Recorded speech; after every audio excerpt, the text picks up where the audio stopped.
Bonjour à cette heure inhabituelle. C'est agréable de vous retrouver le matin, après avoir affronté la neige en plus. Je vous rappelle tout de suite le calendrier. Si nous avons cours ce matin au lieu de demain après-midi, c'est parce que j'avais fait une erreur dans la semaine d'interruption. L'administration a cru que c'était cette semaine que j'interrompais mon cours, et donc il y a un colloque ici demain. En vérité, c'est la semaine prochaine que je fais une pause, et donc nous n'avons pas cours mardi prochain. Le prochain cours est le mardi 12 mars, à l'heure habituelle, 4h30, 6h30. Je poursuis sur cette saturation catholique de Combray que je commençais à analyser la semaine passée pour m'intéresser à ces deux côtés, catholiques et juifs, comme il y a deux côtés dans Combray.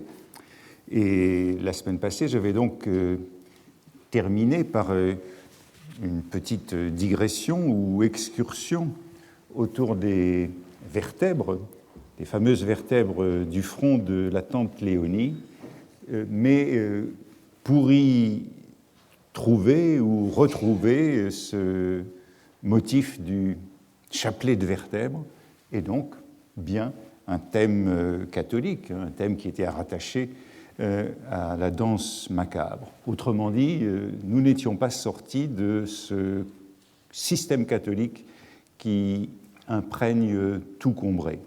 Le rosaire, le chapelet sont des objets de piété mariale.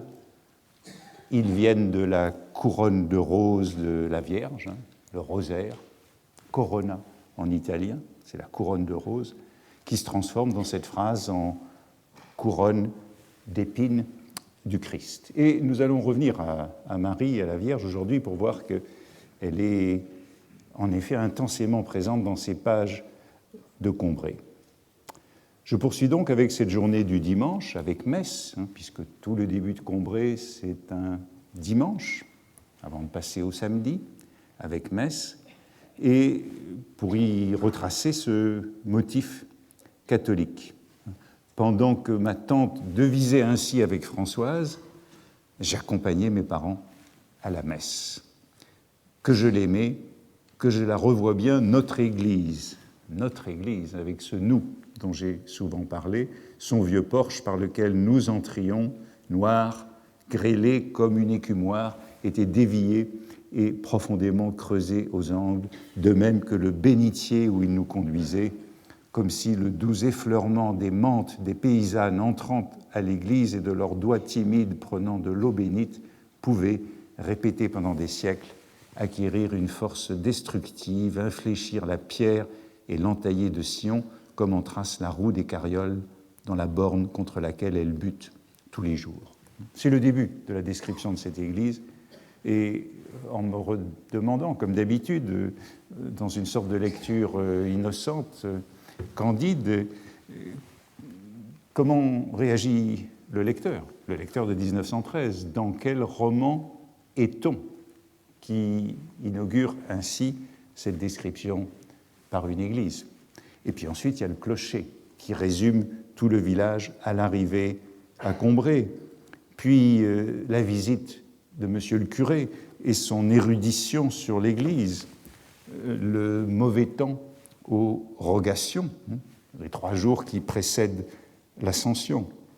Et dans cette conversation entre la tante Léonie et Françoise qui dit « Mais il n'est pas 5 heures, Madame Octave, il n'est que 4h30, et j'étais obligé de relever les petits rideaux pour avoir un méchant rayon de jour à 4h30, 8 jours avant les rogations. Ah, ma pauvre Françoise, il faut que le bon Dieu soit bien en colère après nous. Aussi, le monde d'aujourd'hui en fait trop.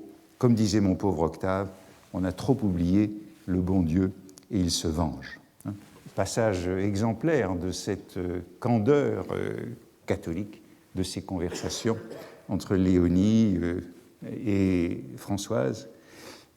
Et par exemple, dans la réaction des premiers lecteurs, Jacques Madeleine, dans ce long compte-rendu qu'il fait après l'avoir reçu le manuscrit chez Fasquelle, il n'y a rien sur cet aspect du roman, sur cet aspect intensément catholique de ces pages. Bientôt, on découvrira le mois de Marie, j'en reparlerai, le ciboire, le calvaire, l'autel de la Vierge, l'ostensoir, et je ne dis rien de toutes les allusions à la Bible. Il y a donc tout un côté vieille France catholique, d'avant la laïcité, d'avant ce que Marcel Gaucher, je citais cette expression la semaine dernière, appelle la sortie de la religion. Messe, office, rituel, liturgie, fête, cérémonie, et puis tout ce qui va avec la messe, les pâtisseries à la sortie de la messe, les petits fours de Madame Sazera, qui sont posés à côté d'elle à l'église, toute cette accumulation de bigoterie, de bondieuserie. Il faut peut-être ajouter que c'est par là que Combray, que Proust est d'abord entré dans les manuels. Ce sont ces textes-là qui ont figuré dans des livres scolaires, puisque c'est notamment sous Vichy que Proust est entré à l'école avec ses textes sur le village français catholique et sur Françoise, dont Annie Ernaux nous parlait la semaine dernière en décrivant sa résistance à Françoise. C'était ces pages-là qui ont d'abord été enseignées aux élèves. Eh bien, elle devait faire sourire un certain nombre des lecteurs de Proust qui savaient que Proust était de mère juive et donc qu'il était juif. Et pour qui, comme Madame de Gallardon, que je citais la semaine passée dans ce passage d'un amour de Swann, les convertis restent juifs au moins jusqu'à la 10e génération. Donc, comment lisait-on ces passages? Les équivoques, bien sûr, je citais déjà il y a quelques semaines la lecture que faisait Robert de Montesquieu des Aubépines lorsque le texte avait été publié un an avant, le jour du printemps, dans le Figaro. Et lorsqu'il reçoit du côté de chez Swann, dans la lettre qu'il écrit à Proust, il évoque de nouveau cette ambiguïté du livre. Votre roman ressemble à ces buissons d'aubépines que vous aimez, avec ce foisonnement d'idées et de mots, aussi pullulant que les pétales pointillés dont vous enivrez l'odeur, ensemble voluptueuse et pieuse. Voluptueuse et pieuse. Piété et volupté, inséparables de toutes ces pages de Combray. Et voilà en somme le double registre, la double lecture possible. Mais je recherchais parmi les témoignages de ces premières lectures des exemples de malentendus ou d'interprétations qui aient été sensibles à ce côté profondément, intensément catholique de ces premières pages. Et voici le rare exemple d'une lecture, donc de janvier 1914, dès la publication de Combray, qui est focalisée sur cet aspect catholique du roman. Proust répond à Madame Gaston Armand de Caillavet, donc la femme de son ami Gaston de Caillavet, et cette femme de son ami, c'est elle-même une amie, puisqu'elle est née Jeanne Pouquet, c'est une amie d'enfance de Proust, avec qui il aurait joué aux Champs-Élysées, et puis il l'aurait encore fréquenté au tennis du boulevard Bineau, où sur une photo célèbre, qui appartient à la Bibliothèque nationale, on voit Jeanne Pouquet dans une sorte de tableau vivant qui fait d'une raquette de tennis une auréole au-dessus de la tête du futur écrivain. Et que le côté catholique n'est jamais loin dans ce Proust à l'auréole. Eh bien, qu'a-t-elle retenu lorsqu'elle a lu du côté de chez Swann?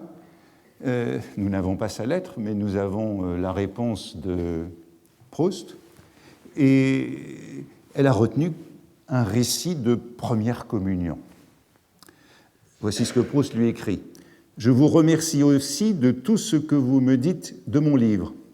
J'ai eu tellement d'ennuis depuis que je l'ai écrit et j'ai si peu pensé à lui que peut-être je l'ai tout à fait oublié et que c'est moi qui me trompe. » Vous voyez la politesse de Proust à ses correspondants. « C'est moi qui me trompe en croyant que je n'y ai parlé nulle part de première communion fervente et désillusionnée, ni même de première communion du tout. » Beaucoup d'égards à l'égard de cet ami, et Proust ne lui dit pas qu'il n'y a pas de première communion dans Swann, mais peut-être qu'il a oublié.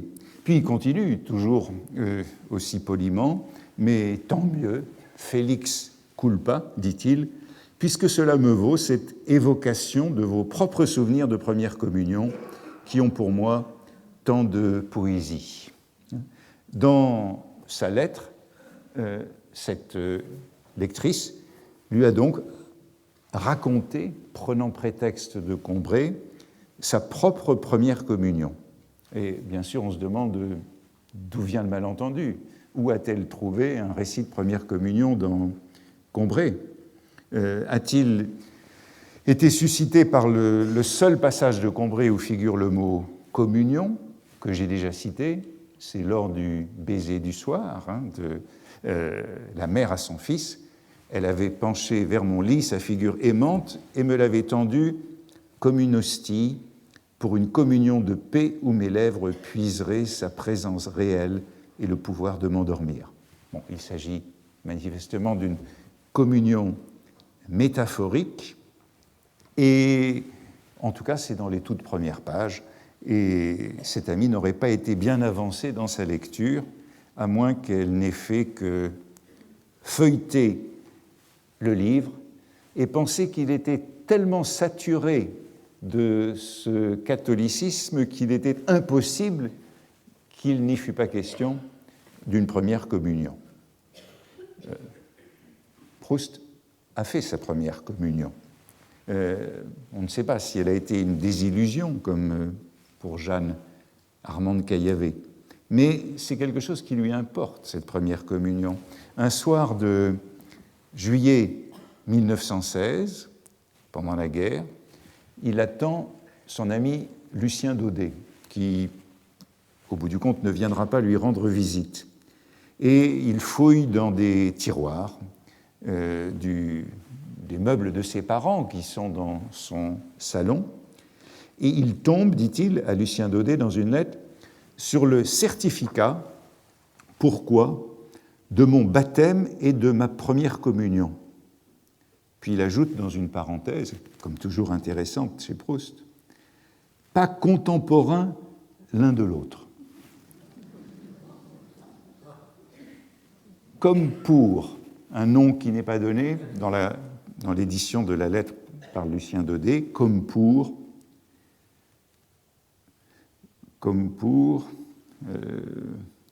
émanant de l'archevêché de Saint-Louis-d'Antin. Certificat émanant de l'archevêché de Saint-Louis-d'Antin. Vous voyez que Proust se soucie de cette première communion puisqu'il prévient un malentendu de son correspondant qui pourrait croire que la première communion a eu lieu en même temps que le baptême. Donc, que c'est une première communion, que c'est un baptême tardif, un baptême de convenance qui a été remis jusque-là, faisant, pour ainsi dire, de lui un catholique converti, de rattrapage et non de naissance. Il tient à faire comprendre à Lucien Daudet qu'il n'a pas été baptisé le jour de sa première communion, mais dès sa naissance.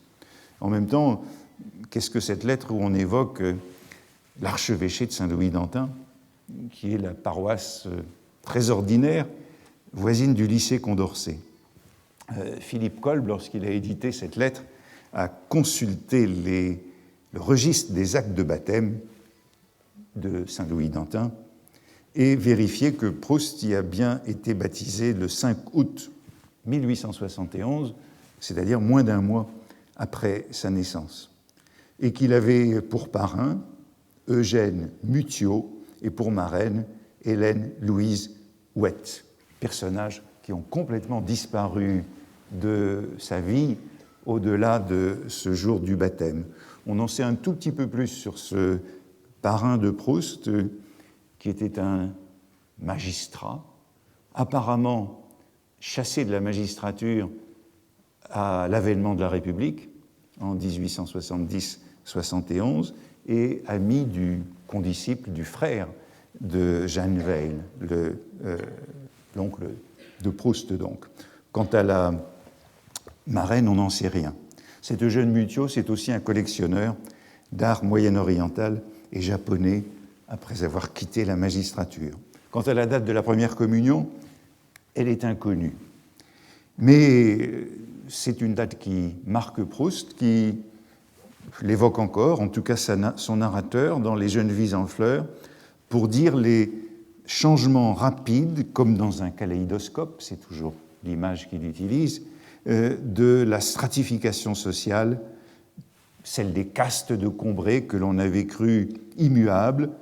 Je n'avais pas encore fait ma première communion que des dames bien pensantes avaient la stupéfaction de rencontrer en visite une juive élégante. Modification de la société française entre le baptême et la première communion.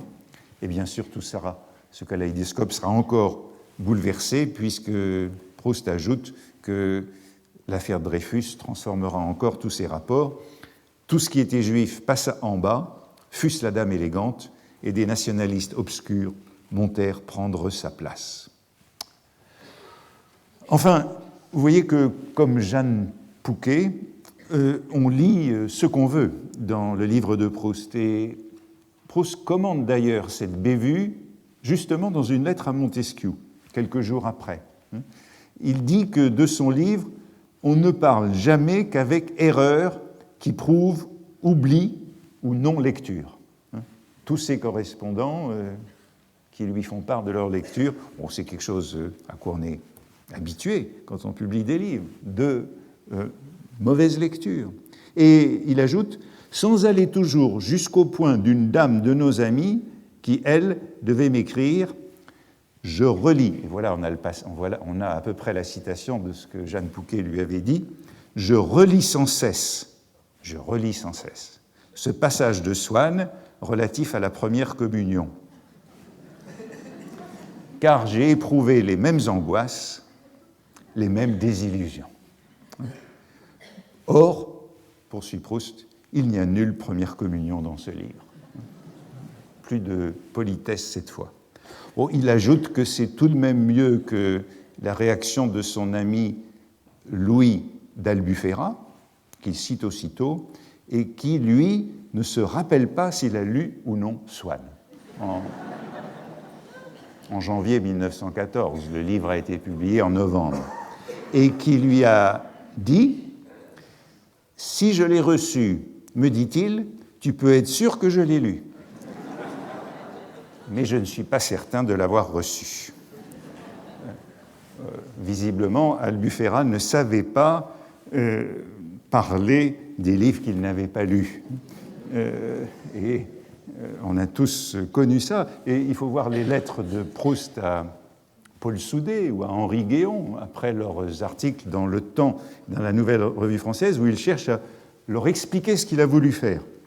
Et puis enfin à Jacques Rivière, et on comprend qu'il ait été comblé par la réaction de Jacques Rivière. Enfin, je trouve un lecteur qui devine que mon livre est un ouvrage dogmatique et une construction. C'était quand même mieux que d'y lire une première communion. Jeanne Pouquet, Madame de Caillavet, pensait peut-être aussi, c'est l'hypothèse que fait Philippe Kolb, au mois de Marie. Il y en a tellement pour le mois de Marie qu'il ne peut pas ne pas y avoir de première communion. Et vous vous souvenez que ce sont ces pages mêmes dont Montesquieu faisait une lecture particulière. Le mois de Marie se comble de la liturgie catholique contemporaine et aussi des possibilités de double lecture, de lecture ludique de la profanation. Je vous rappelle que ce passage du Figaro, c'est le passage qui condense tout ce qu'il y a sur le mois de Marie. Le samedi avait encore ceci de particulier, que ce jour-là, pendant le mois de mai, nous sortions après le dîner pour aller au mois de Marie, entre guillemets. Tous les soirs, on y va. C'est au mois de Marie que je me souviens d'avoir commencé à aimer les aubépines. Et puis, ça c'est le début de ce qu'on trouve dans l'article du Figaro, et puis la fin de l'article du Figaro, on revient à ce mois de Marie, intercalé dans la haie, mais aussi différent d'elle qu'une jeune fille en robe de fête au milieu de personnes en négligé qui resteront à la maison, tout prêt pour le mois de Marie, dont il semblait faire partie déjà, tel brillait en souriant dans sa fraîche toilette rose l'arbuste catholique et délicieux. Donc c'est cet arbuste qui est le long du parc de Swann et qui ira bientôt à l'autel de la Vierge. Arbuste catholique et délicieux, c'est cela qui déclenchait chez Montesquieu cette lecture pieuse et voluptueuse. Le mois de Marie, c'est le mois des fleurs, des lilas et des roses, des aubépines, etc. Ces nombreux développements catholiques, ces morceaux catholiques de Combray, nous rappellent ce Proust barésien qui devait encore intituler en 1919 une partie de Pastiches et mélanges en mémoire des églises assassinées. Ces églises assassinées de 1919, ce sont bien sûr les églises qui ont été détruites par la guerre, Reims, etc. Mais auparavant, et plus gravement, ce sont les églises qui ont été désaffectées par l'anticléricalisme. Je rappelais l'autre jour, je crois que c'était avec Paul Giacobbi quand il était là, que Proust a été dreyfusiste, mais jamais ni antimilitariste ni anticlérical, et qu'il est plutôt anticlérical. Et cette section de 1919 contient notamment l'article « La mort des cathédrales », publié par Proust dans le Figaro du 16 août 1904, en pleine préparation de la loi de 1905, la loi de séparation des églises et de l'État. Et cela, dans le Figaro, comme beaucoup des articles de Proust, d'une certaine façon, le classe.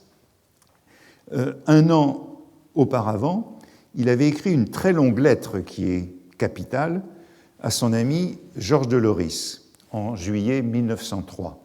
C'était une lettre contre l'anticléricalisme, une longue lettre, beaucoup de pages, contre l'anticléricalisme, où il se définit vraiment comme anti-anticlérical. Et Proust précise dans cette lettre que son père vient de présider la distribution des prix à Illiers.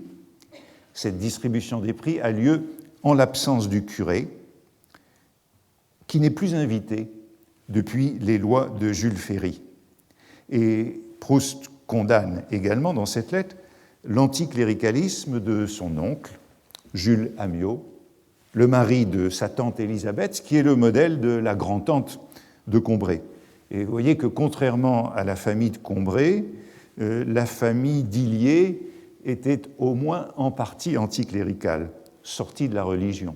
L'unanimisme catholique de Combray est une fiction. Dans ces lettres, dans ces textes, la lettre à Loris, l'article « La mort des cathédrales », j'avais, il y a quelques années, rattaché la position de Proust de dénonciation de l'anticléricalisme, j'avais rapproché cette position de celle de son ancien professeur à Sciences Po, Anatole Leroy-Beaulieu, qui est un historien important, qui a marqué Proust, et qui faisait de l'anticléricalisme le fondement de toutes les intolérances, dont l'antisémitisme. Pour Leroy-Beaulieu, l'antisémitisme résulte de l'anticléricalisme. Et Proust, dans cette lettre à Loris, dit d'ailleurs que son oncle Amiot lit la libre parole depuis l'affaire Dreyfus. Et donc comment on passe de cet anticléricalisme à l'antisémitisme. Suivant le raisonnement de Leroy-Beaulieu, c'est dans un livre célèbre de 1893, d'Israël chez les nations, à l'époque où Proust était étudiant à Sciences Po, et c'est un livre que Leroy-Beaulieu a reproduit, un raisonnement qu'il a reproduit au moment de la séparation. Les Juifs sont en fait les victimes de l'anticléricalisme. L'antisémitisme moderne résulte de l'anticléricalisme, comme l'intolérance appelle l'intolérance. Et les catholiques retournent contre les Juifs les haines que leur vouent les anticléricaux. En revanche, Anatole Leroy-Beaulieu plaide pour la solidarité des catholiques et des Juifs, ainsi que des protestants, autour de la religion qui ferait échouer ensemble l'anticléricalisme et l'antisémitisme, et bien sûr l'antiprotestantisme. Vous voyez que c'est l'idée que c'est l'irréligion, selon ce mot qui est très courant à l'époque, l'irréligion sur lequel Proust a écrit, qui est la racine du mal. Et c'est toujours la thèse de Leroy-Beaulieu dans les Doctrines de haine, publiées en 1901, l'antisémitisme, l'anticléricalisme, l'antiprotestantisme. Ce sont des leçons faites à l'école des hautes études sociales, université populaire, existant dans la suite de l'affaire Dreyfus. Proust reprend donc ce raisonnement à son ami Loris, qui a défendu les sacrées lois. La veille au soir, dans une conversation, il écrit « Vous pensez que les écoles libres apprennent à leurs élèves à détester les francs-maçons et les juifs. Et il est vrai que depuis quelques années, dans un monde sorti de ces écoles, on ne reçoit plus les juifs, ce qui nous est égal en soi, mais ce qui est le signe de cet état d'esprit dangereux où a grandi l'affaire. » Bon, on peut souligner ce nous est égal en soi, désignant bien l'identification de Proust aux Juifs qui ne sont plus reçus. Il refuse pourtant d'identifier l'antisémitisme au cléricalisme. Et surtout, il distingue le cléricalisme des dogmes et de la foi catholique. Autrement dit, pour Proust, le cléricalisme, c'est un faux catholicisme, c'est un catholicisme d'apparence. Et l'exemple qu'il prend, c'est d'ailleurs Urbain Goyer, dont j'ai déjà parlé. Urbain Goyer, cet antisémite dreyfusard par anticléricalisme. Et Proust dit d'Urbain Goyer, du temps de l'affaire, nous avons accepté Goyer et combien d'autres, des méchants aussi, les antisémites au fond. Et que Goyer, antisémite dreyfusard, donne en quelque sorte la preuve que sans le catholicisme, l'antisémitisme serait pire. Et c'est pourquoi Proust refuse de confondre cléricalisme avec religion. Sans la religion, dit-il, les cléricaux incroyants, et que c'est à cela qu'il s'en prend, le cléricalisme comme perversion de la foi. Les cléricaux incroyants, d'autant plus violemment antisémites, antidreyfusards, antilibéraux, seraient aussi nombreux et 100 fois pires. L'antisémitisme serait pire sans les catholiques. Et ça, c'est vraiment le raisonnement de Leroy-Beaulieu. Pour Proust, comme pour Leroy-Beaulieu, qui sont vraiment des libéraux, c'est l'anticléricalisme qui alimente l'antisémitisme. Et vous voyez le résultat, il n'est en somme pas de meilleur défenseur de la religion, de l'Église ou des Églises, que les Juifs assimilés qui voient en elle, l'Église ou les Églises, qui voient dans la culture catholique un facteur de tolérance. Et c'est pourquoi Proust défend ces cathédrales, l'histoire de l'art catholique, etc. Proust fait d'ailleurs appel, alors ça c'est dans son article du Figaro, à l'État pour maintenir les rites catholiques au moment de la préparation de la loi de séparation, ce qui est un petit peu téméraire. il demande que l'État finance les messes, les offices, qui sont aussi belles que les tragédies antiques subventionnées à Orange. Et il continue, passage qui est bien connu, mais que je vous cite quand même, « L'État subventionne les cours du Collège de France, qui ne s'adressent cependant qu'à un petit nombre de personnes et qui, à côté de cette complète résurrection intégrale qu'est une grand-messe dans une cathédrale, paraissent bien froids. » Il s'agit donc pour l'État de subventionner les grands-messes des cathédrales pour maintenir cette culture catholique de tolérance qui est le meilleur rempart contre l'antisémitisme. Proust, dans cet hymne catholique des débuts de Combray, je crois qu'on comprend un peu mieux pourquoi il en remet esthétiquement, puisque c'est ce côté esthétique de la messe, de la grand-messe, comme la tragédie antique à Orange, qui peut sauver de l'intolérance. Et il se complaît notamment dans ce tableau du mois de Marie. Mais ce mois de Marie, je voudrais en parler un petit peu, parce que c'est quand même quelque chose qui le classe, qu'il y en ait tant pour le mois de Marie. Ce mois de Marie, c'est une invention de la liturgie catholique missionnaire et populaire du XIXe siècle. Alors aujourd'hui, on en fait une autre lecture, on n'est plus attentif à ce qu'est le mois de Marie, mais en 1913, on était encore dans cette culture du mois de Marie. Le mois de Marie fut une invention des Jésuites au XVIIIe siècle, à Rome. C'est donc une invention tardive dans les rites catholiques. On peut aussi ajouter que Proust est un défenseur des Jésuites dans cette lettre à Loris de 1903. Ce sont donc des pères jésuites qui ont commencé à parler de ce mois de Marie en Mensi Marianus, 1724, Mese di Maria, 1725, Mese di Maria Assia il Mese di Maggio, 1758, etc. Mais ce mois de Marie ne s'est pas répandu en France avant la Restauration et, me semble-t-il, même avant la monarchie de Juillet, avec le développement du culte marial et grâce aux missions populaires.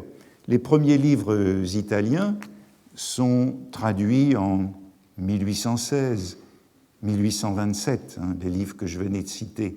C'est le mois du printemps, le mois des fleurs, et l'air le plus célèbre qui est lié au mois de Marie, c'est un air dont l'air et les paroles sont composés par un jésuite, le père Lambillotte, que vous avez peut-être encore connu cet air.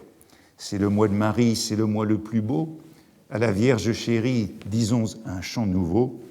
Ornons le sanctuaire de nos plus belles fleurs, offrons à notre mère et nos chants et nos cœurs. À partir de ce moment-là, il y a une prolifération de livrets avec une fleur pour chaque jour. Prime vert, lys, lilas, rose, jasmin, muguet, églantier, pour une dévotion qui est liée à ce développement du culte marial. Je cherchais les premières attestations de ce mois de Marie dans la littérature et je l'ai trouvé sous la plume d'Eugénie de Guérin, la sœur de Maurice de Guérin. C'est donc la monarchie de Juillet, c'est pas avant la monarchie de Juillet qu'apparaît ce culte. Elle écrit à une amie en mai 1836 « Faites-vous le mois de Marie, c'est une dévotion qui se répand beaucoup. » 1836. Et qu'en effet, elle est belle et riante. Quoi de plus doux que de prier parmi les fleurs et de sentir son âme s'élever avec leur parfum devant Dieu.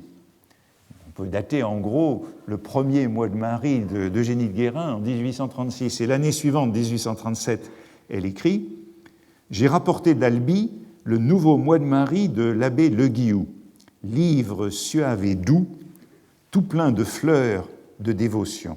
J'en lis tous les matins quelque chose. Nous faisons le mois de Marie dans notre chambre devant une belle image de la Vierge.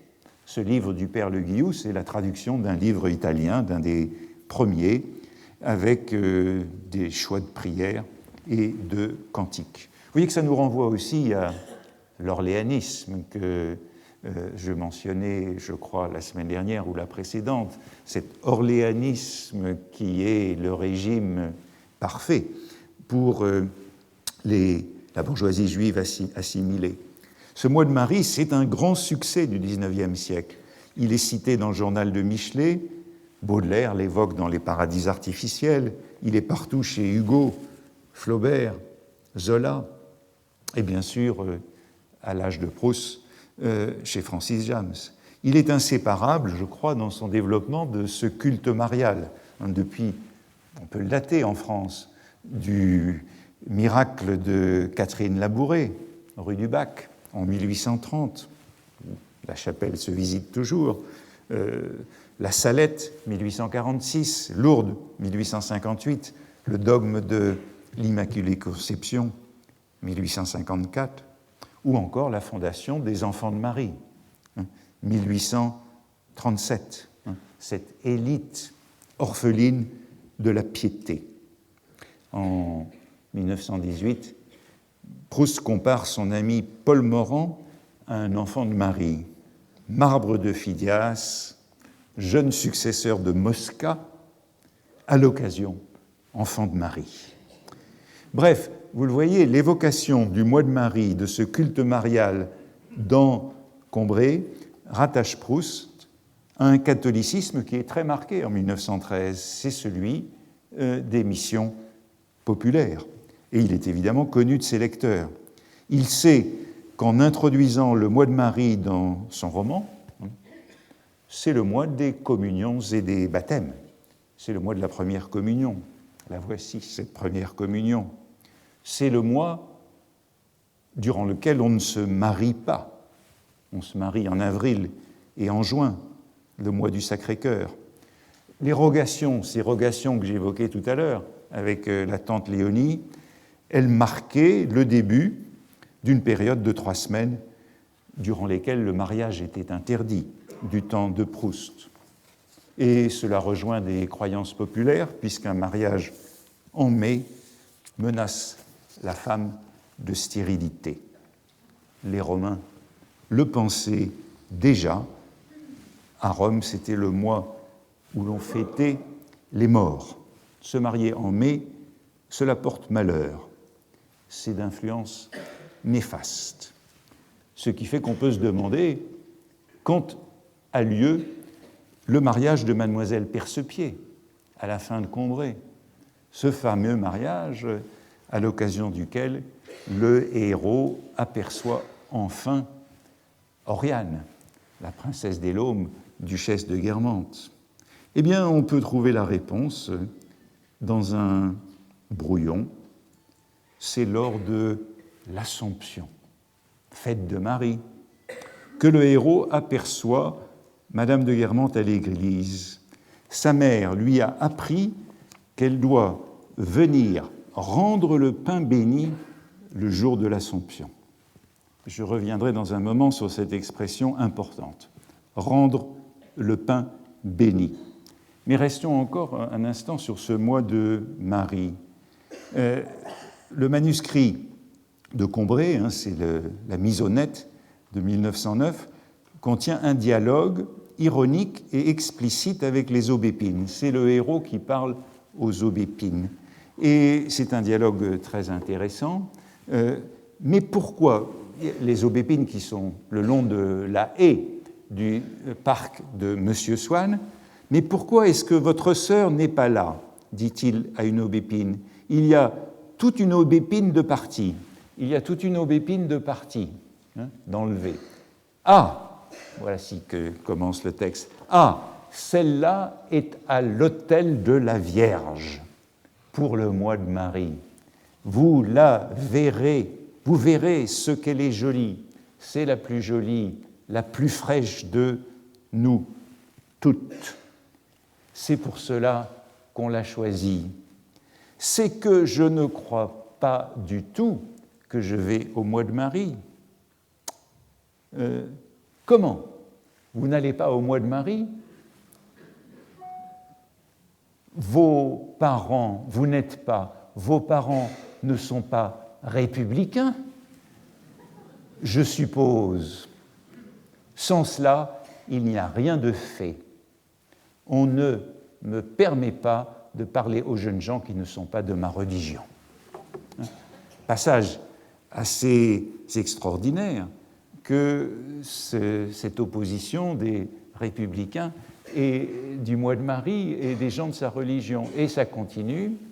Mais voyons, Bêta, qu'est-ce que tu racontes? Tu sais bien que c'est au mois de Marie que nous nous sommes connus. Et le passage continue à la page suivante. Je passe ma vie au pied des autels. Ah bon, comme cela, ça va, répond l'aubépine.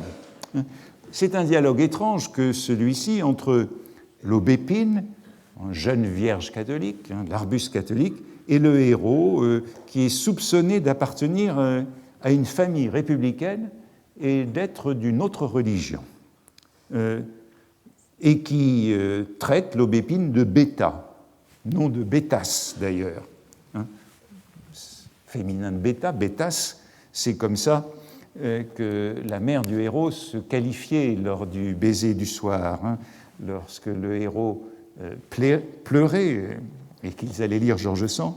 Voilà mon petit jaunet, mon petit serein qui va rendre sa maman aussi bêtasse que lui, pour peu que cela continue.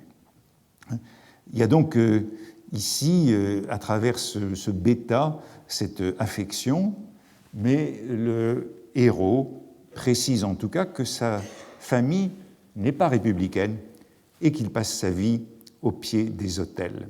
Ce dialogue se poursuit encore assez longtemps, et on passe après le côté pieux, le côté voluptueux, on passe à des plaisanteries sur les rencontres que l'on fait à l'église pendant le mois de Marie.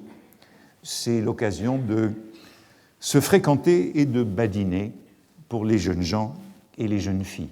Ce mois de mai dans toute son ambiguïté, c'est le mois de la montée de la sève, c'est non seulement le mois des fleurs, mais c'est le mois de la volupté.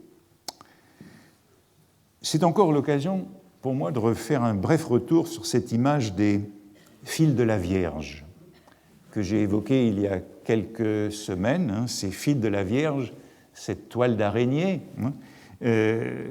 à propos des brouillons de la scène d'onanisme, du petit cabinet sentant l'iris. Et vous vous souvenez qu'il y avait deux métaphores possibles, il n'y en a plus qu'une seule dans le texte définitif, c'est la trace du colimaçon, mais dans les brouillons, c'était fil de la Vierge ou trace du colimaçon sur le lilas ou le cassis qui entrait par la fenêtre. Ces fils de la Vierge reviennent un peu plus loin dans le texte. Ce qui disparaît des brouillons figure dans le texte, et justement on passe du côté voluptueux au côté pieux. Ils sont là d'encombrer lors de la révélation de la beauté des aubépines durant le mois de Marie. Plus haut s'ouvraient leurs corolles, çà et là avec une grâce insouciante, retenant si négligemment comme un dernier et vaporeux atour le bouquet d'étamines, fines comme des fils de la Vierge, qui les embrumaient tout entières, qu'en essayant de mimer au fond de moi le geste de leur efflorescence, je l'imaginais comme si ça avait été le mouvement de tête étourdi et rapide, au regard coquet, aux pupilles diminuées d'une blanche jeune fille distraite et vive. Vous voyez que ces fils de la Vierge, absents du texte définitif, dont la page du Figaro donnait une première idée en 1912, juste avant l'odeur amère et douce d'amande que signalait Montesquieu, ils sont apparus un peu plus tôt. C'est donc un leitmotiv très ancien que ces fils de la Vierge. Les voici dans le brouillon de ce passage. Ces pétales retenaient négligemment comme la traîne ruchée d'une robe de bal qui se tient droite toute seule un bouquet d'étamines blanches, fines comme des fils de la Vierge. Les voici, ces fils de la Vierge, ajoutés, fixés à la fleur, comme un dernier apparat de fête pompeux qui l'embrumait tout entière, comme d'un nuage de mousseline. La ruche, vous voyez qu'on a là toute une série de métaphores, hein, la ruche qui se tient toute seule, les fines étamines presque impalpables, ces fils de la Vierge qui étaient, dans d'autres versions plus anciennes, les fils de brume, mais en tout cas, dans tous ces passages, ils sont inséparables de cette odeur d'amande, cette odeur de frangipane que nous avions évoquée l'autre fois. C'est le mois de Marie, plein de ces autels de la Vierge, de ces Ave Maria, de ces fils de la Vierge présents à toutes ces pages, mais initialement, souterrainement, ils sont inséparables de la scène d'onanisme dans laquelle ils figurent. Celle-ci n'est plus évoquée, mais il me semble qu'elle n'est jamais loin, qu'elle est toujours sous-jacente, sous les fleurs, les aubépines et l'odeur d'amande. Voici un passage qui le montre, hein, c'est toujours la description des aubépines, vous voyez l'autel de la Vierge, et dans la marge, ce petit ajout, ceci c'est dans le cahier 14, cette addition marginale, leurs fleurs, les fleurs des aubépines, avaient l'air jauni effripé, par la lourdeur de leur parfum d'amande, comme des linges imbibés d'eau.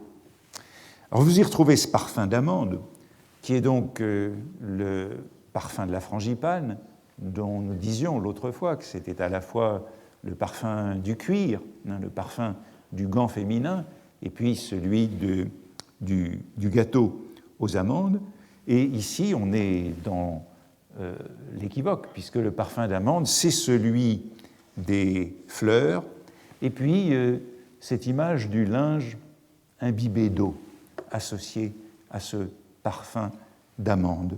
Eh bien, ce linge imbibé d'eau, il est inséparable de toutes les allusions qu'on peut trouver dans ces textes à la scène d'onanisme initial. Par exemple, en voici une version dans le cahier 1. C'est donc très très ancien. C'est un passage que j'avais analysé il y a quelques semaines, où on retrouve, malgré cette odeur de branches cassées, de linge mouillé. Le linge mouillé, inséparable de l'idée de cette scène.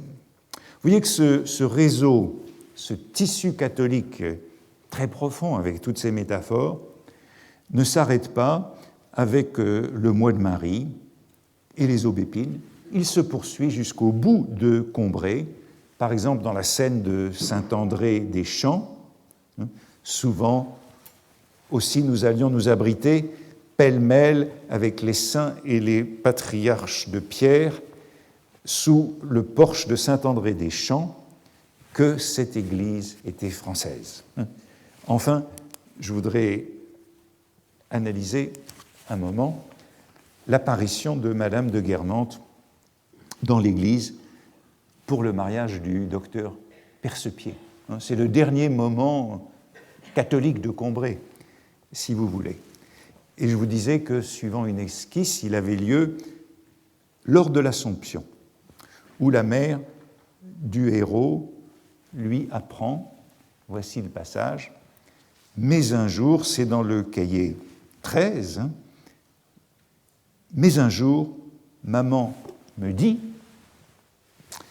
puisque cela t'amuse de voir Madame de Guermantes, Monsieur le curé nous a avoué qu'elle doit venir à Combray rendre le pain béni le jour de l'Assomption.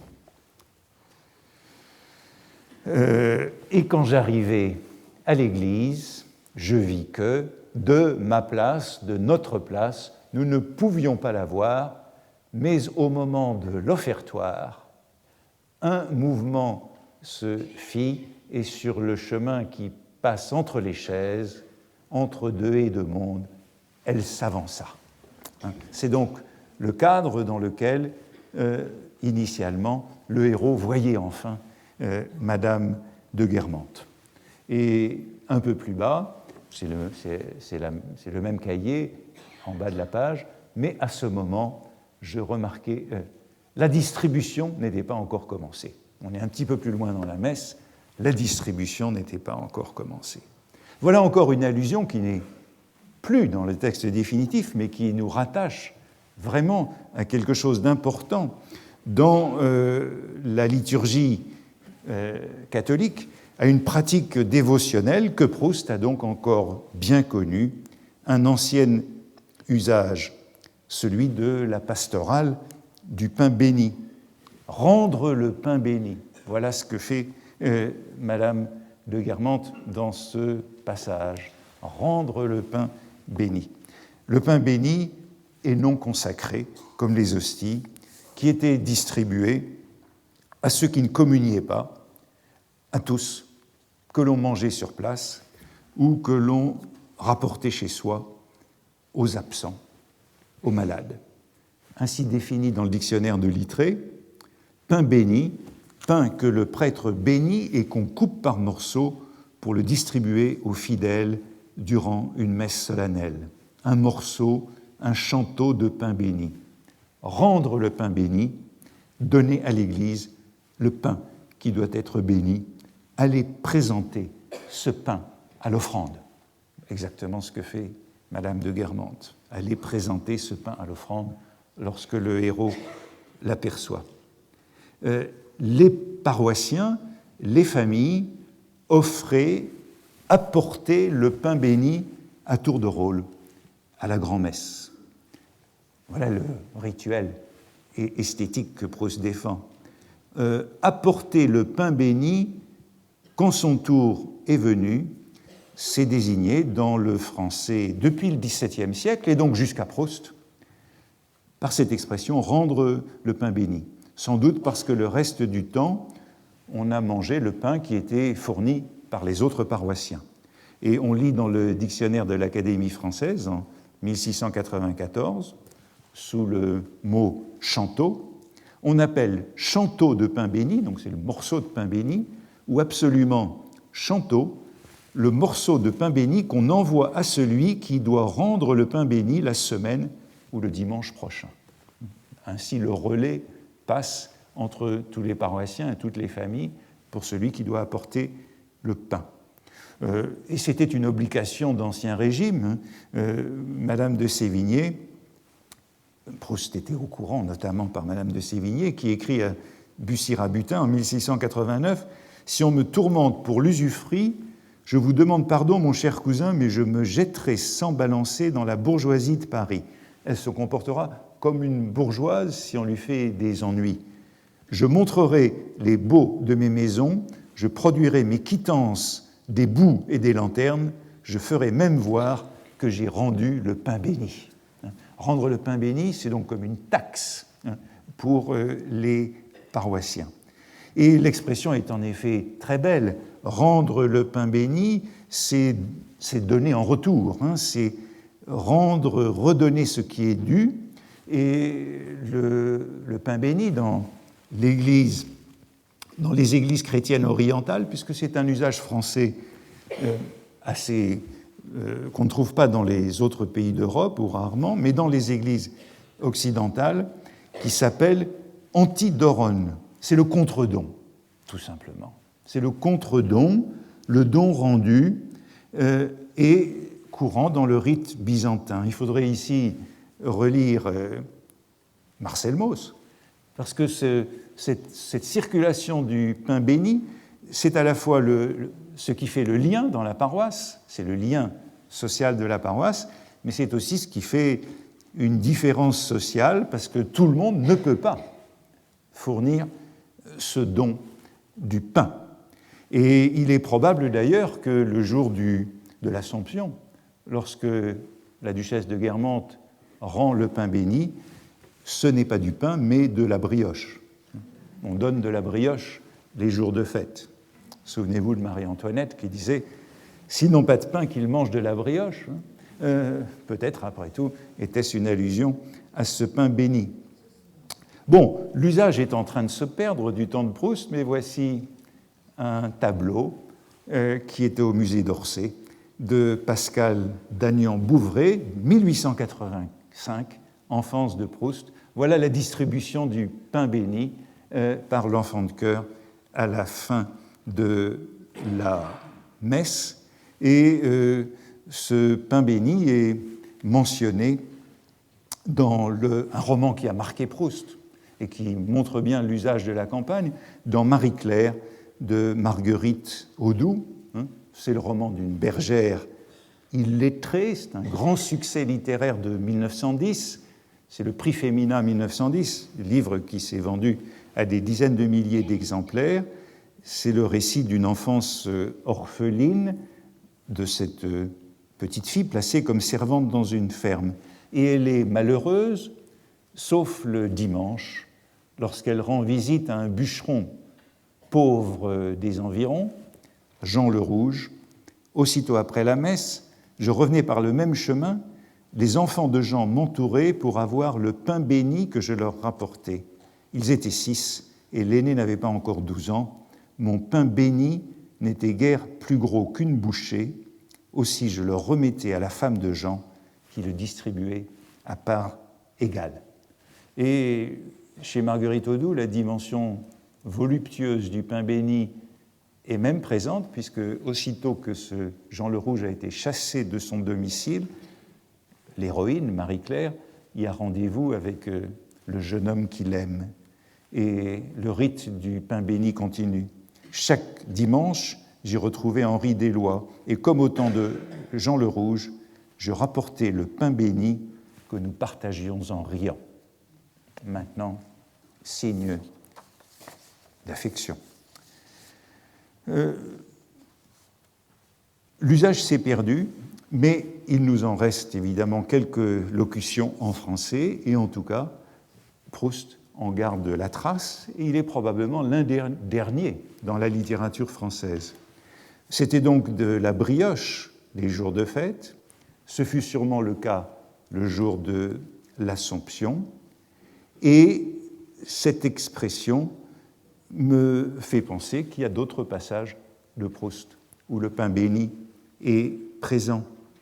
Regardez cette description de la table du déjeuner du dimanche à Combray, mais surtout, à partir du moment où les beaux jours s'installaient à Combray, il y avait bien longtemps que l'heure altière du midi, descendu de la tour de Saint-Hilaire qu'elle armoriait de 12 fleurons momentanés de sa couronne sonore, avait retenti autour de notre table, autour du pain béni, venu lui aussi familièrement en sortant de l'église, quand nous étions encore assis devant les assiettes des 1001 nuits, appesantis par la chaleur et surtout par le repas. Il est donc encore un petit peu présent dans Combray que ce pain béni, et puis je crois que ça me permet enfin de comprendre une expression qui m'avait toujours un petit peu déconcerté en lisant cette page de Combray. Un peu plus loin, à la même page, nous trouvons la longue liste des mets extraordinaires apportés par Françoise sur la table du dimanche. Et parmi ces mets figure un gâteau aux amandes, bien entendu, toujours ces amandes et cette frangipane, parce qu'elle l'avait commandé la veille, une brioche, parce que c'était notre tour de l'offrir. Voyez ce nous, ce notre tour. Ainsi, à Combray, la famille du héros rendait le pain béni, comme les autres, et ce pain béni, c'était de la brioche. Dans un brouillon de ce passage, cette brioche revient en effet de l'Église. Il y avait bien longtemps que les cloches, les coups de cloche de midi avaient vibré sur la table de sur notre table.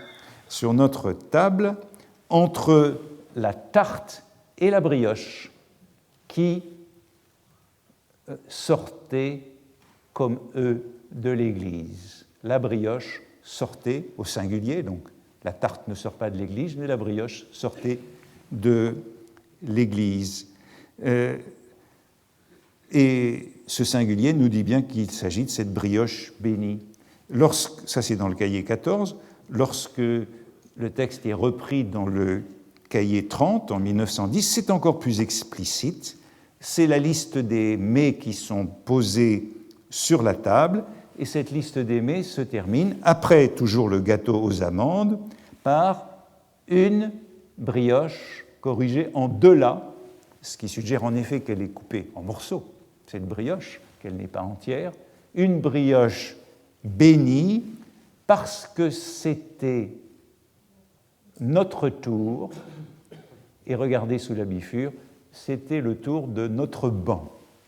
C'était le tour de notre banc de fournir cette brioche bénie. Bref, vous le voyez, ce fil catholique du pain béni ou de la brioche bénie est bien présent, insistant dans ces brouillons de Combray, et cela me suggère de relire un petit peu différemment les passages où il est question de brioche dans Combray. Quand après la messe, on entrait dire à Théodore d'apporter une brioche plus grosse que d'habitude, parce que nos cousins avaient profité du beau temps pour venir de Tiberzy déjeuner avec nous, on avait devant soi le clocher qui, doré et cuit lui-même, comme une plus grande brioche bénie, avec des écailles et des égouttements gommeux de soleil piquaient sa pointe aiguë dans le ciel. Donc c'est le clocher qui devient la brioche bénie, mais dans le brouillon de ce passage, c'est la brioche elle-même qui était encore bénie. Quand on allait, après la messe, sur la place, pour dire à Théodore de nous apporter une brioche bénie, plus grosse que d'habitude, etc., on voit que le clocher se transforme en brioche bénie. Ainsi, l'Église où l'on rend le pain béni, où la famille, lorsque vient le tour de son banc, offre la brioche des jours de fête, devient elle-même une brioche bénie. Je me demande comment les traducteurs s'en sont sortis pour traduire cette brioche bénie, puisqu'il faut bien penser que béni, ici, c'est non consacré. J'ai vérifié la traduction anglaise qui, là aussi, se trompe, puisque c'est traduit par holy et non blessed, comme il conviendrait. Je crois que je vais demander à notre ami Yoshikawa comment il s'est débrouillé en japonais pour faire sentir cette brioche bénie. Bref, concluons d'un mot en insistant sur cette saturation catholique de Combray. Vous voyez qu'elle est extrême, qu'elle est excessive, qu'elle n'est pas épuisée, qu'elle est plus diffuse qu'on ne le soupçonne, puisque, me semble-t-il, je n'ai trouvé dans les livres sur Proust et la religion, Proust et le langage religieux, aucune allusion à ce pain béni et à cette pratique de rendre le pain béni. Vous voyez que ces expressions, fil de la Vierge, chapelet de vertèbres, pain béni, renvoient à ce code catholique qu'il faudrait bien sûr encore mentionner beaucoup d'autres choses, la chasuble, le ciboire, etc.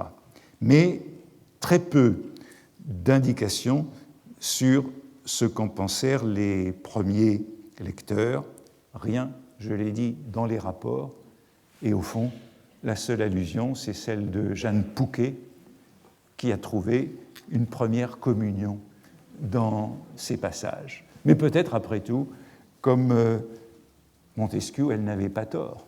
Il devait y avoir une première communion dans un livre qui parlait tant du mois de Marie. Merci.